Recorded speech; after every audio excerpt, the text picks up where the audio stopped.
Hello. Maybe just time. Yeah. Hello.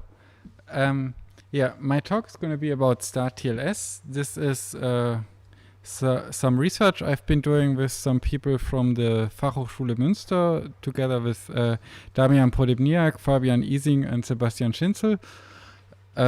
Yeah, just to give them proper credit. So we looked at STARTTLS, and there are a few more people coming in. Maybe we'll... Yeah. We looked at STARTTLS and we figured out that this is not a very well-researched topic, that there are a number of issues that apparently nobody has looked at before. So in general, if you establish a TLS connections, which is, as I guess you all know, is kind of the common way to have encrypted and authenticated network connections on the internet these days, there's usually two different ways to do this. One is which we call implicit TLS, which is where you just have a separate port for the TLS version of a protocol, and then you just start directly with an encrypted TLS connection. So you start with a handshake, and then you have an encrypted connection. And then there's this other way, which is called STARTTLS, where you have a protocol that is plain text, and then you have some mechanism where you can kind of upgrade this plaintext protocol into an encrypted and authenticated protocol.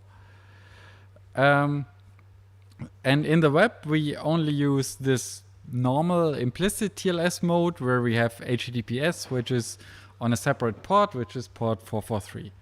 So in the web, this STARTTLS thing it doesn't exist. And the most common protocol where this is used is all the things that have to do with email, although there are a few other things where it's used. But email is kind of the most relevant. And the research we've been doing, we have mostly focused on the connection between a client and a server. I will later discuss a bit server to server, but it's kind of a different thing where different considerations come into play. So what we're focusing on is we have a client software, something like Outlook or Thunderbird, so an email client, and that is connecting to a server. Email, basically there are three protocols that are involved with email connections. That's SMTP, POP3, and Imap. And all three of them support this STARTTLS. There's a bit of a complication that SMTP is kind of used for two different things. One is, which is sometimes also called submission, where you're, as a client, send your email through your mail server, and the same protocol is used for the server-to-server communication. But as I said, server-to-server is not the focus of this research. And also for the client-to-server part, all three of these protocols support implicit TLS, so they all have a dedicated TLS port. So we kind of can choose whether we use implicit TLS or STARTTLS. And if we can choose, then there's the obvious question, which one is better? Which one should we use? So how does the STARTTLS thing work? These protocols, they are... all three of them are kind of line-based text mode protocols. So we have a client that sends commands to the server and then gets a reply. It's a bit like a command line, and it's also kind of built in a way that you can manually speak this protocol. So maybe some of you have done that you can also use a telnet command to send an email or something like that. And here's an example with an SMTP connection. So the first thing that happens is that the server sends a message that contains this code 220. That's just part of the specification, and then its host name. And then the client answers with this elo command. So there's kind of an older version where it's hello. And then in the more modern version of SMTP, it's elo with its own host name, or which also can be a bogus host name. And then the server answers with a line of what the server supports, basically a list of features.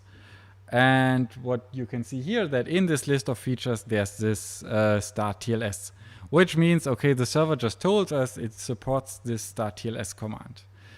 And then the client can send this STARTTLS command, then it gets back again a message that kind of confirms that the server received that message. And then there's a handshake happening. So after that, the connection is encrypted. And then we basically start over again because first of all, the list of features from the server can change. And second of all, we cannot really trust any data that we got before the TLS handshake because that was plain text that can be manipulated by an attacker. And then we can log in and send an email. But the relevant part is basically, it's the very simple idea. We have one command that initiates the TLS connection, and then we do a handshake. So there's first something obvious, and that is that if we use the STARTTLS in an opportunistic way, then this is not secure against a network attacker. So this was sometimes done in the past where there were clients that implemented STARTTLS, but in a way where they said, if the server supports STARTTLS, then I will do STARTTLS, and if the server doesn't support it, we will do a plaintext connection, which is sometimes called opportunistic TLS. And it is obvious that this does not provide any protection against an active attacker, because the attacker can, for example, just strip out this STARTTLS capability from the server answer, and then the client thinks the server doesn't support it. So, but this is not very common in modern mail clients. So most modern mail clients, if you configure them to use STARTTLS, they will enforce it. So they will use STARTTLS, and if it's not supported, they will just not connect, which is the reasonable thing to do. So attacking this has also sometimes been called STARTTLS stripping, but that is kind of not the focus of our research because we consider that as an obvious thing. Like if you have optional encryption that can be downgraded by an attacker, that is not secure. But it turns out this is not the only security problem that you have with STARTTLS. So if you think about what STARTTLS is, then it's kind of something like a state transition, where you have a protocol that can have two different states. It can be in a non-encrypted state and in an encrypted state. And we have this transition where we move from the plaintext state to the encrypted state. And this raises a number of questions which don't have very satisfying answers. So first of all, you can ask, okay, these email protocols, they have a number of features. Which of them are allowed before we do this TLS transition? So which features can I use in the plaintext version of the protocol? Then also, how should I treat the data that I got before the TLS handshake? What should I do with it? Should I trust it in any way? And also, can there be situations where an implementation gets confused which data was part of the plaintext part or which was part of the encrypted part? So one example of these issues is Imap has a feature that's Imap Alerts, which the protocol says they can be sent at any time. So we can send them before the TLS transition happened. And what does this mean? An alert, it's basically the server sends a message to the client, and then the client application shows this to the user. So, and what this means is if we use STARTTLS, then as an attacker, we can insert such an alert, and then a message will be shown to the user that looks like it comes from the mail server, even though it's from the attacker. So here's a screenshot of such a message in Outlook where, the attacker has inserted this message, and it says, your Imap server wants to alert you to the following. Please download Microsoft's attacker.com/something something. And the nice thing is it even highlights links, and you can click on them. So, So as an attacker, you can send such a message to a client, and it actually looks like this is something from my mail server. Even though it was plain text, it was not protected in any way. Then there's an issue with buffering bugs. So this has been known for a while. The basic question here is which data is some data I get part of the TLS session or not? And there's sometimes some confusion about that. So there was a bug in Postfix in 2011 already, where it turned out that you can send some commands in plain text where the server will actually think they were sent via TLS. And how does this happen? So this is how this is kind of just the part where the STARTTLS happens highlighted. So this is the normal version, like without an attack. So the client sends the STARTTLS command, gets this code as an answer, does a handshake, and sends some command. Now, what we can do with some servers is that we send this STARTTLS command and we send another command together with it in a single TCP package. And what some servers will do is then they will do a TLS handshake and then they will answer to that second command in the TLS session. And the server will kind of think that this is already part of the TLS session. So yeah, we can send something in plain text together with the STARTTLS command, and the server will consider this as part of the TLS connection. So this was originally found in Postfix, as I said, but it turned out it affected basically most email servers out there.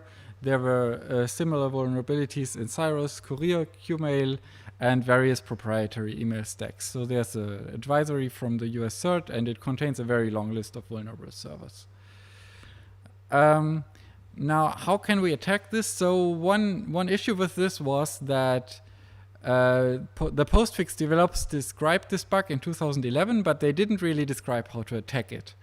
And there were, for example, some email threads where some mail server developers said, yeah, this is kind of strange behavior, but it's not really a vulnerability. They kind of denied that this is a bug because there was no exploit for it. But one way how you could imagine exploiting this is that you can send an email as an attacker to yourself, which will then contain the login data from a user. And this is a bit tricky to understand what's going on here. But what is happening here is basically the interesting part starts with the STARTTLS. And then we have an attacker that injects some commands with the STARTTLS. It injects a command, okay, this elo command, because that is just part of the protocol. It always comes after the TLS handshake. Then it sends an authentication command, and this is with login data from the attacker. So what we're assuming here is a mail service where the attacker has an account, something like a public free mail service. And then the attacker sends a mail from himself to himself. And then he basically, this data comment means now here comes the mail content. So, and then, okay, the server will answer this STARTTLS command, and then the client and the server will do a handshake. And then the server answers to all these commands that the attacker injected. And the client will read them line by line and process them. So the client will send his own elo command and will get the answer from the server, which is the answer to the command the attacker sent. And then the client will send his own authentication and the content of the email it wants to send. But everything that comes after here goes into the email that the attacker sent to himself. So basically, the attacker gets an email, and that contains the most interesting part, the login data, which is basically just a base 64 encoding of the username and the password. So this is a pretty devastating attack. If you have a server vulnerable to this, it means you can steal login credentials from an email account. You can do a similar attack with Imap, where the idea is that Imap allows you to store a mail in a mailbox, and then you can do something very similar. It's a bit more tricky because you need to know the size of the stored message, but it works. The idea is basically the same. So we did a scan, and we found that 1.5% of SMTP servers that we could reach are vulnerable to this. Then 2.6% of POP3 servers and 2.4% of IMAP servers. So this is still a very widespread bug. Yeah? Do you have a tool that can be used to test servers for this? So the question was if we have a tool to test servers. Yes, but we haven't published it yet, but we will. Yeah. I have to say for POP3 we don't have an exploit because we didn't really have an idea how to attack this, because POP3 has no way to store or send an email. It's just to fetch mails from the server. But still we think it's a bug that should be fixed. Now, there's another question you could ask, and this is, can we do something similar the other way around? So can we send from the server side some additional commands that the client will interpret? And it turns out yes.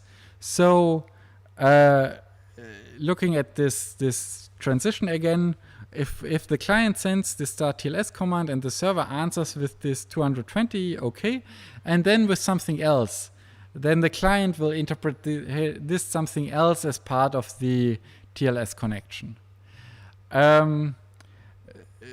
So yeah, the client can be vulnerable to the same class of bug. This is one of the major findings that we had during our research, and we called this a response injection.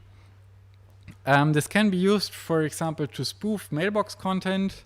Like you can show the client an inbox with different content than what's actually in the inbox. It requires you to know which commands the client will send, but if you know what software the client is, then you kind of can know this. And here the thing was that more than half of the mail clients that we tested were vulnerable. So this is a very widespread bug, or was. I hope most of them are fixed by now, but this turned out to be very, very common. So kind of looking at this, this STARTTLS command injection was discovered in 2011 and affected multiple implementations. And we can see, even though it's 9 years old, we can still see quite a few vulnerable servers. So it's not been fixed everywhere. And also we saw that we can have the same type of bug on the client, and that affects the majority of implementations. So, and also, like, if you think about it, if you look at how you implement something like this, is you usually have a buffer where you read commands line by line, and it's basically very easy to implement this bug. Like, if you do a straightforward implementation and don't think about this, you will almost certainly have this bug in your code. And this is also why I would argue that this should not be seen as bugs in the client. I mean, of course, it is a bug in the implementation, but this is a systemic problem with the standard. This is a standard that makes it far too easy to get things wrong. Yeah. There are some other issues with STARTTLS. In Imap, there is something called pre-auth. So this is a feature where a server, directly after a client connects to it, can say, you are already logged in. You don't have to log in. So this is, for example, used if you have an internal network and you can do IP-based authentication, where you say, when this client connects, we know this IP, we know it cannot be spoofed, then it's already logged in. Now, STARTTLS, the standard clearly says that you must not do STARTTLS in an authenticated state. Now, if we take these two things together, then we kind of get a contradiction here. Because what if you have a client that wants to do STARTTLS, but the server answers with this pre-auth command? So it means kind of we're already logged in, we want to do STARTTLS, but we're not allowed to do STARTTLS. So we have a contradiction here. So we think that this is a logical inconsistency in the standard. And this is not really mentioned in the standard what to do there, but the only reasonable way to react to this is for a client to just say, stop, we're not connecting here. This doesn't make sense.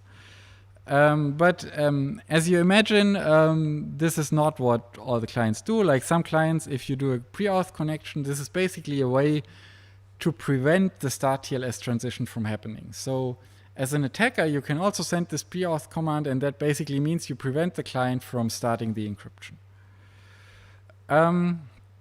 So this obviously also leads to mailbox spoofing, because as an attacker we can just pretend to be the server, as there's no TLS, there's no authentication happening. But it may also lead to stealing mail content, because, for example, some clients will start to synchronize the mailbox if they connect with the server, and the server has different mailbox content. So they may upload data from some folders. So yeah, this is also a pretty bad bug. Then there's another feature in Imap which is called Mailbox Referrals. And this is basically some kind of forwarding, where a server can say, hey, dear client, please log into this other mail server and get the mails from there. Now, if we combine these two things, like this pre-auth thing, where we, as a server, can tell the client, you're already logged in, so you cannot do encryption. And this mailbox referral, so we say to the client, yeah, please log into this other server. Then we again have an attack where we can steal credentials. We can tell the client, yeah, please log into my attacker server, and then the attacker server can record the credentials. Now, I have to say that this feature is not very widely supported, so most clients just don't support these referrals. There's a similar feature called login referrals, which where something similar can happen.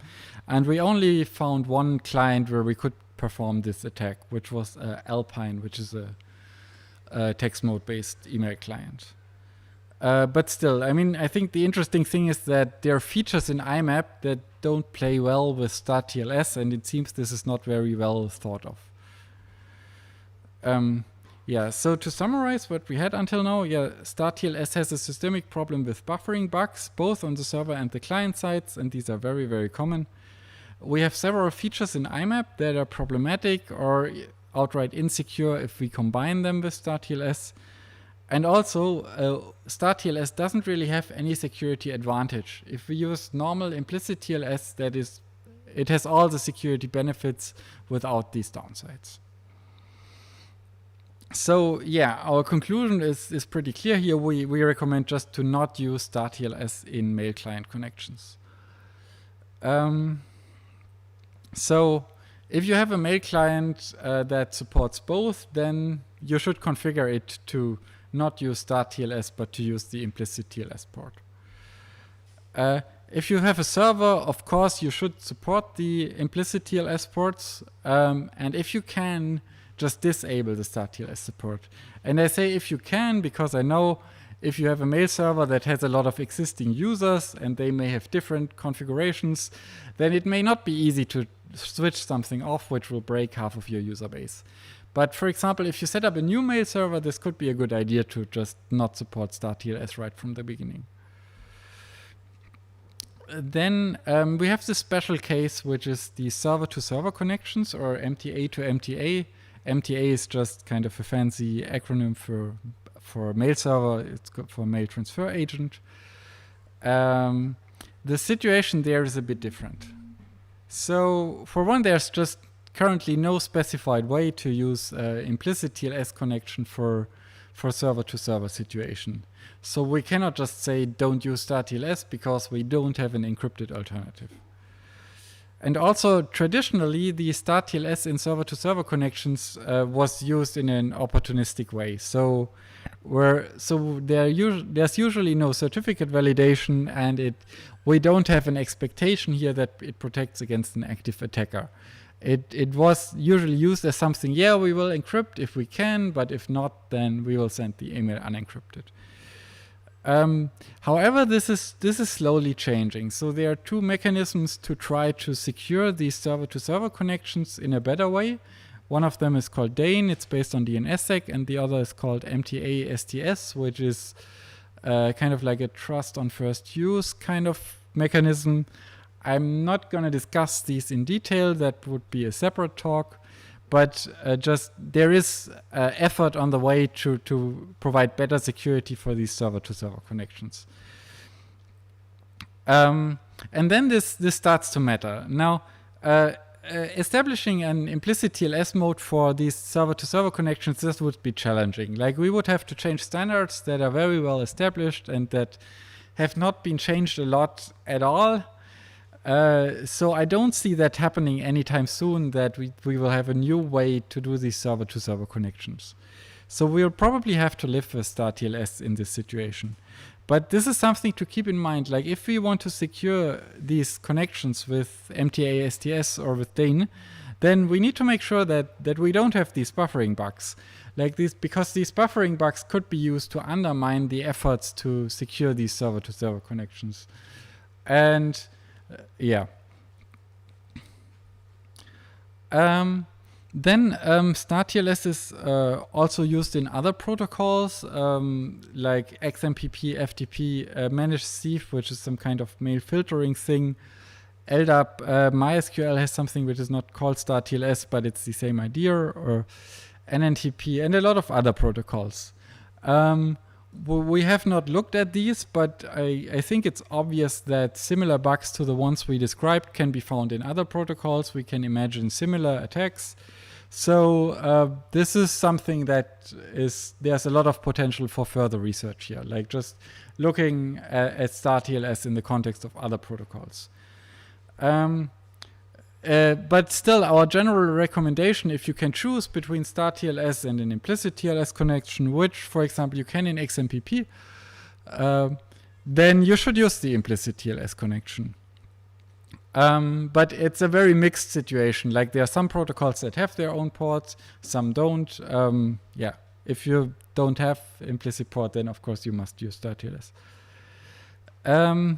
There's some bonus if you avoid STARTTLS, and this is if you look at performance issues.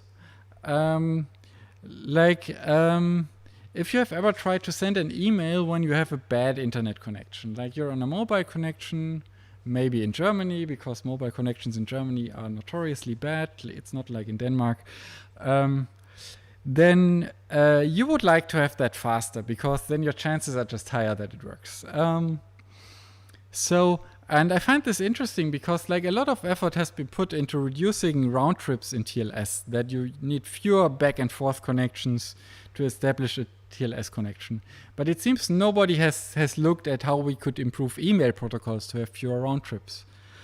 And with STARTTLS, this is quite obvious. All the information that we exchanged before the STARTTLS transition, we basically should ignore because we cannot trust it. Like, for example, in SMTP, after we connect, we again send this elo command and get the server capabilities. So basically, everything that happens before the TLS handshake is wasted data. It's not very useful to us. So this kind of leads to the obvious conclusion that we don't use STARTTLS, we have fewer round trips, and that's usually 2 to 4 round trips less. So it's basically a performance improvement for free. So yeah, if you avoid STARTTLS, it's just faster. And there are some more ways to improve the round trips in email protocols. There's the authentication in email protocols uses something which is called SASL. Like this is a generic authentication framework, which which is used by all these 3 protocols and also by some others. And if you look at this, this can look very differently. Like this upper thing here, we have, this is now in Imap, but we have authenticate plain, and then we have something which is basically just a base 64 encoding of the username and password with some 0 bytes, but it's just specified in the standard. Or we can have this other variation, where we say authenticate login, then we get a username prompt, which is base 64 encoded. I'm not sure what the point of this is, but that's how this is specified. And then we send a username base 64 encoded, and then we get a password prompt base 64 encoded and send the password. So this is 3 round trips versus 1. So there's quite a bit of potential to optimize here. So one thing here is that Imap has a feature which is called SASL IR, which basically means you can send this authenticate command and already send the authentication data in one line. So this is what you have here. Like you have this authenticate, then the mechanism, and then already the login data in one line. And also SASL has for basic authentication, that means like username password authentication, which is what almost everyone is using. It has two authentication modes, plain and login. To make it a bit more complicated, even the POP3 and Imap, they both have their own built-in authentication method, which is not part of STARTTLS. In Imap, this works with 1 round trip. In POP3, it takes 2 round trips. This STARTTLS login mechanism, which is the one with the username, password in separate lines, this is not standardized, and it's declared as obsolete in the registry for STARTTLS by the IANA. And we have this plain method, which is it's standardized in RFC, and it says it sends username and password in one line, in one base64 encoding. So plain is standardized and it's faster than login. So this is two advantages. There's not really a point in using this login mechanism. If you look around, like almost everyone supports both servers and clients. They usually support plain and login, and there's not really an order to use them. So I figured out, okay, my client seems to prefer this slower, non-standardized version. So if I disable it on the server, it can no longer do that, and then it becomes faster. So if you want to have a bit faster email connections, then use Implicit Tls and not StarTLS. Support this STARTTLS IR mechanism in Imap, and disable the STARTTLS login method and only support the plain method, because that's fewer round trips. That was my talk. I'm open for questions.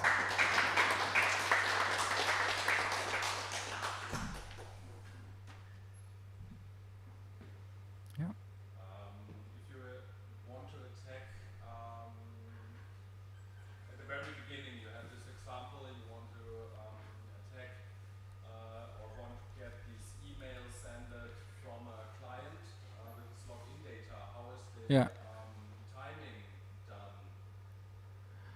I mean, I'm the attacker. I don't know when my friend is getting his emails, but I want to steal his data. Okay. All the time and wait. No. I mean, it's a man-in-the-middle attack, right? So you're waiting for the client to. You're doing maybe like, for example, here you could do ARP spoofing for the server that he connects to, and then when he starts a connection, then you're injecting this stuff.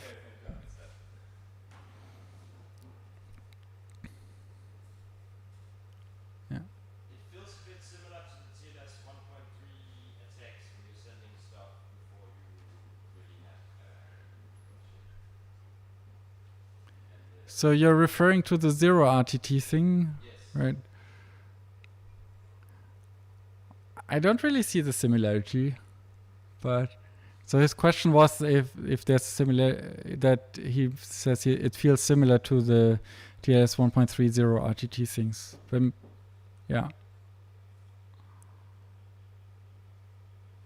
I mean, the 0 RTT, the problem there is that you can do replay attacks, right? Where you send the same data again that has been sent before.